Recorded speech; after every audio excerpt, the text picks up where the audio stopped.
Hey everybody, so this is my speech for assignment 1 for EC170. I'm going to be talking today about my most memorable vacation. So let's get into it. So in the summer of 2019, our family went to Hornby Island, and we had been together for almost a year at that point, but we hadn't introduced each other to our children. We'd both come from, or my partner and I had both come from very kind of not very healthy marriages. So when we introduced each other to our children, we wanted to make sure that we were compatible, that we trusted each other enough to take that next step and meet each other's children. So the first time we introduced our children together, we rented a big C-Class motorhome, and we decided to take a trip from Rocky Mountain House, where I was living at the time with my children, all the way to Oliver, BC. It's about a 9.5-hour drive to pick up Craig's children, and then head off to my side of the family's family reunion on Hornby Island. So we loaded up my 3 children, took about the 9.5-hour trip to pick up Craig's 2 children and Oliver. Then we drove to Vancouver and took a ferry from Vancouver Island all the way to Denman Island, and then a second ferry ride from Denman Island to Hornby Island, our destination. Now, Hornby Island is one of the 2 northernmost Gulf Islands. It has a small community, about 1,016 people, and that's kind of according to a 2016 census, so it may have grown since then. But this is a place where my dad's side of the family gathers every year. Tribune Bay is where we camp, and it's known to be one of the most tropical parts of Canada, and that's one of my family's most intense opinions of the island. It's absolutely gorgeous. So my father and my stepmother rented about 4 campsites all in a row, and I just wanted to point out that like a normal family vacation is pretty chaotic, but introducing 2 different families together, creating one big blended family, and traveling for that long period of time all crammed into one space was extremely chaotic, to put it lightly. And so on this trip, my partner and I learned all sorts of new intellectual skills, communication styles, and some conflict management skills, as our children did not always get along for a few moments of the trip. So this taught me patience, grace, and just kind of allowing the chaos to flow as we navigated through this new chapter in our lives.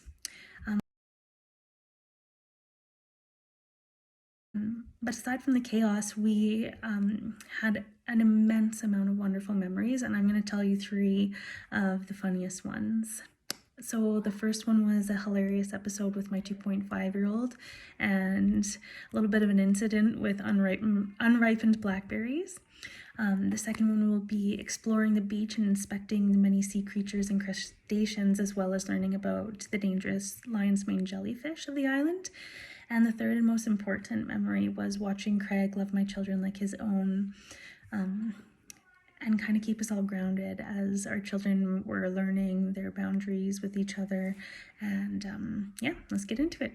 So we arrived, we set up camp, we had a wonderful barbecue dinner with my extremely large family. I have 6 siblings, 4 step-siblings, so everybody got their guitars out. We're sitting in this large circle, singing, eating supper, and then we decided to go for a walk and see all the beautiful landscapes and tropical weather that Tribune Bay has to offer. So Tribune Bay Provincial Park, that's where the campground is located.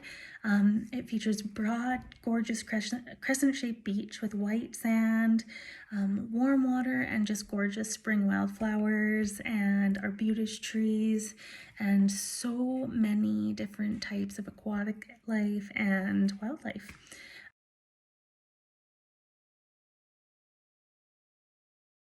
There's all sorts of activities you can do there, like canoeing, fishing, hiking, tennis, picnicking, and open water swimming, as the water is fairly warm in between the 2 islands in that kind of Gulf Island region. So on our evening stroll, my youngest son Nixon noticed the blackberry bushes, and I reached up to the top of the bushes to grab some of the ripened juicy blackberries. And as I grabbed some and reached down to hand them to him, he was shoving a bunch of these green unripened berries and just going, this is delicious. So I got down to his level and I said, okay, sweetheart, like if you eat these green berries, you're going to get a tummy ache. So let's try these ones instead. So I gave him a couple of the juicy ones, but he was pretty persistent that he liked those green ones instead. So I warned him, I'm like, okay, bud, you're going to end up getting a tummy ache. So let's stick to these juicy riper berries.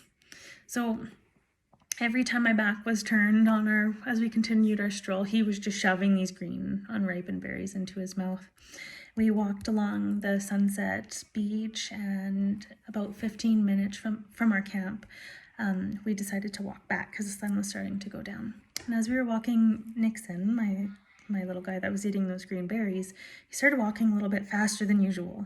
Then he started to hold his behind, and then he began to run. And I chased after him, and I'm like, "What's going on, buddy?" And in his sweet little voice, he goes, "I got to poo," which means I have to poo in his language. So I ran with him, and I ended up lifting him up and like running with him because we couldn't find an outhouse towards our motorhome.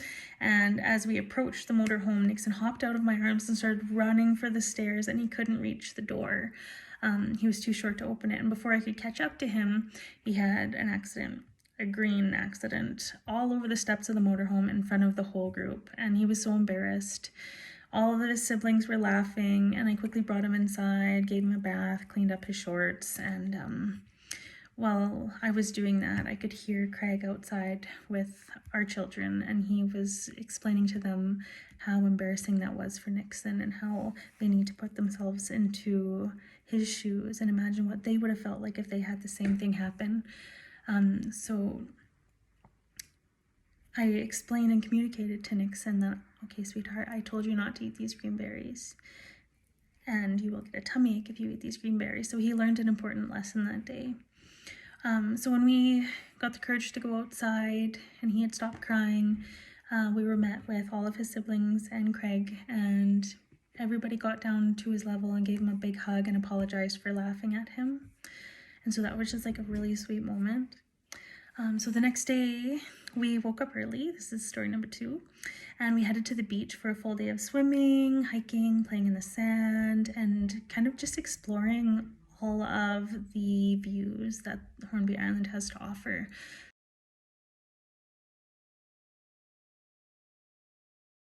So we're checking out the sea creatures, getting down low, looking at all the tide pools. There's starfish, barnacles, crabs, sea anemones, and a bunch of lion's mane jellyfish that had unfortunately washed on shore and died.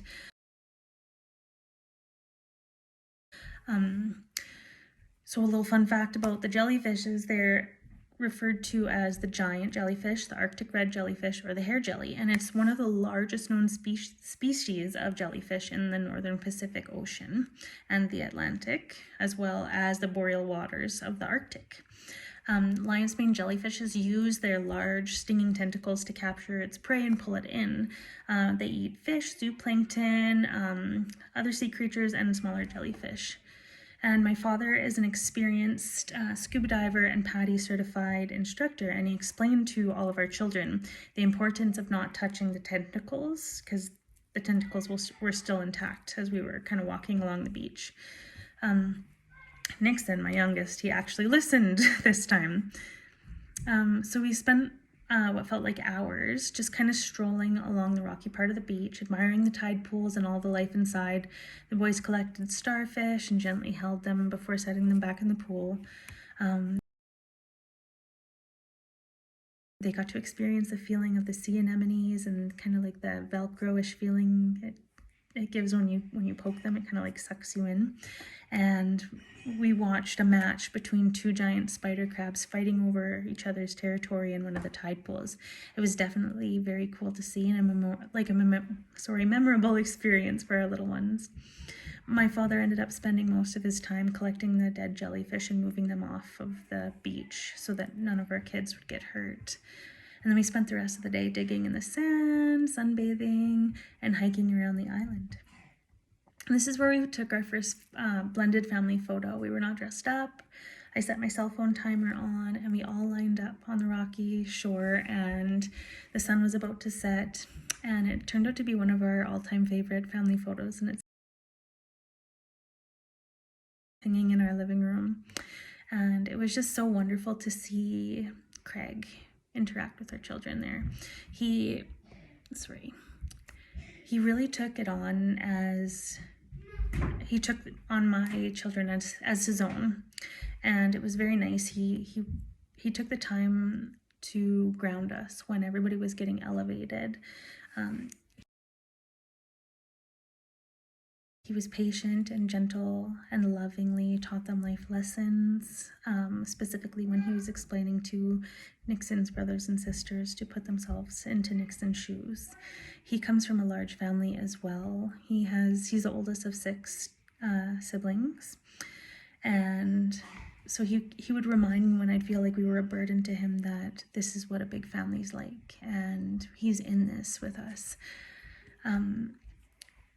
He taught me how to communicate. He taught me how to express my boundaries, and he helped my children do the same. We all ended up enjoying the chaos. We all fell deeply in love with each other, and this was one of the first of many of our random, long, crazy, intense family vacations. It was just so wonderful to see all of our children learn the different communication styles. Like, this doesn't work if one way versus communicating another way, and now we all have a very healthy family relationship, healthy family boundaries. Now we're all able to express our boundaries, and we have learned different ways to communicate with each other. And basically every time we go on a vacation, there is another type of chaos or conflict that comes up, and it's really cool to navigate that together and learn different ways to balance out life as a family of 7. So thank you guys so much for listening. I know this was very long. I hope you enjoyed it. Have a great night.